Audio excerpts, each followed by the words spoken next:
Scene होता है और वो जो मेल होता है उसके हाथों में दर्द होने लगता है, तो उसकी जो पार्टनर थी वो उसकी उंगलियों की मसाज करने लगती है। तो वही वाला सीन मेरी इस स्टोरी में भी है। एक लड़का था, सयाना था, एक लड़का था सयाना सा। अपनी ज़िंदगी में उसने सब कुछ हासिल किया, नाम, शोहरत, पैसा, कामयाबी वो चूम चुका था, लेकिन एक मोहब्बत क्या होती है वो इस चिड़िया को न जानता था। तभी वो अपनी कार से कहीं जा रहा था, मौसम भी बड़ा सुहाना था और रोड पर ट्रैफिक जाम था। बारिश हो रही थी, हवाएं भी ठंडी चल रही थी, मौसम इतना हसीन था कि वो मन ही मन सोच रहा था कि काश उसकी ज़िंदगी में भी कोई हमसफ़र होती। तभी उसकी नज़र रोड पर उसी कपल पे पड़ी जो बाइक पे बैठा हुआ था। वो कपल बड़ा ही प्यारा लग रहा था। देखा उसने कि किस कदर उसकी जो पार्टनर थी उसने उसकी उंगलियों की मसाज कर कर किस कदर उसकी तकलीफ़ को दूर की।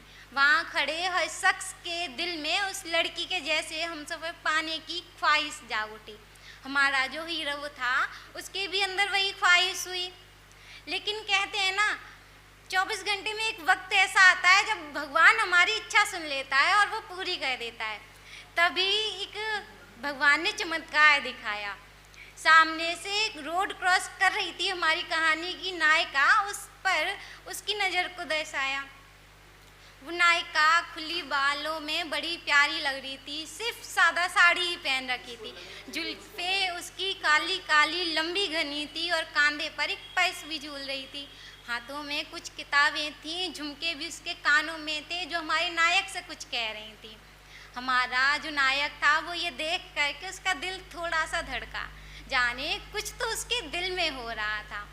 लेकिन वो कुछ समझता उससे पहले ही उसके मन में ख्याल आया कि कहीं ये वही तो नहीं जिसको मेरे लिए खुदा ने बनाया। वो ज़्यादा वक्त ना गवाया, निकला अपनी कार से बाहर और नायिका की ओर दौड़ पड़ा। सामने रोड पर ही फूल बेच रही थी एक छोटी सी प्यारी बच्ची। उस बच्ची को अपनी कीमती घड़ी थमाकर उससे फूल देने की गुजारिश कर बैठा। उस बच्ची के लिए वो घड़ी मात्र 100-200 से ज़्यादा की नहीं थी, लेकिन हमारे नायक की बातें सुनकर उसका दिल पिघल गया और सारे फूलों के गुलदस्ते हमारे नायक को दे बैठी। उठाए वो सारे गुलदस्ते और जा कर के नायिका के सामने ही बीच रोड पर घुटनों पे बैठ गया। नायिका ने जब देखा घुटनों पे अब कोई ऐसे आकर बैठेगा सामने तो हर कोई घबरा जाएगा, तो नायिका भी घबरा गई, इधर उधर नजरें दौड़ाई, हर कोई उन्हीं दोनों को देख रहा था। नायिका बोली, तुम कुछ ज़्यादा ही टीवी देखा करते हो, ये मूवी नहीं है, रियल लाइफ है, असल ज़िंदगी में ऐसा कुछ नहीं होता है। पर नायक बोला, मैं तुमसे शादी करना चाहता हूँ, इतना कमा लेता हूँ कि मैं तुमको खुश रख सकता हूँ। लेकिन नायिका थोड़ा घबराई, थोड़ा सा शर्माई, इसका मैं क्या जवाब दूँ। हमें एक दूसरे के बारे में कुछ भी तो नहीं पता है, ना ही हमारी जातों का कोई पता है, आखिर ऐसे थोड़े ही होता है। तुम्हारे नायक के जवाब था, शादी के बाद तुम मेरी जात बन जाना, चाहो तो मैं तुम्हारी जात बन जाऊंगा। मुझे ये जात पात से कुछ लेना देना नहीं है, ये जात पात हमारी थोड़ी ना बनाई है, इस समाज ने बनाई है, भगवान ने जात पात नहीं बनाई। तो मैं बस यही चाहूँगा कि शादी के बाद हमारे बच्चे बस इंसान हो, उनमें जात पात का कोई भेदभाव नहीं होगा।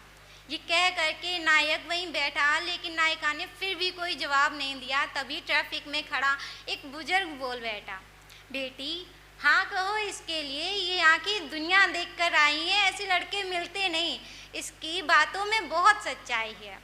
नायिका कुछ जवाब देती उससे पहले ही उसके पर्स में पड़ा फ़ोन बज उठा। देखा तो पापा की कॉल थी। उसने पापा की कॉल उठाई, घबरा के कुछ बोलती उससे पहले ही पापा की आवाज़ आई, सुनो बेटा, दामाद जी को पहले तो खड़ा करो, हमें तो अब यही दामाद चलेगा।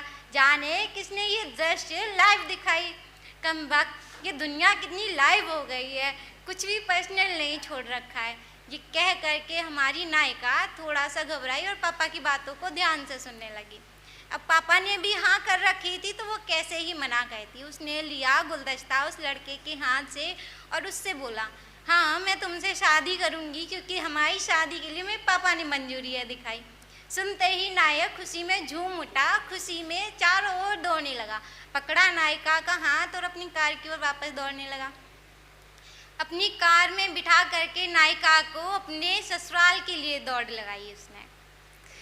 नायक ने अपनी नायिका का हाथ पकड़ा और अपने ससुराल जाने की दौड़ लगाई। जब ससुराल पहुंचा तो उसने देखा दरवाजे पे उसके स्वागत के लिए उसकी सासू माँ तैयार खड़ी थी थाली लेके। अब जब वो बचपन से तरसा था प्यार के लिए, जो फैमिली का प्यार होता है वो उसे कभी नहीं मिला, बचपन से तरसा था जिस प्यार के लिए, आज भगवान ने उसी प्यार की बरसात हमारे नायक के ऊपर करवाई। क्योंकि इसी को कहते हैं भगवान का इंसाफ। तरसते हो तुम जिस चीज़ के लिए, एक बार सच्चे दिल से मांग करके तो देखो, भगवान हमेशा तुम्हारी ही सुनेगा, तुम्हारी मन की पूरी करेगा। तो कभी मत होना उदास ये सोच करके कि वो नहीं मिली, ये नहीं मिली। अरे छोड़ो यार, तुम्हारी किस्मत में भगवान ने कोई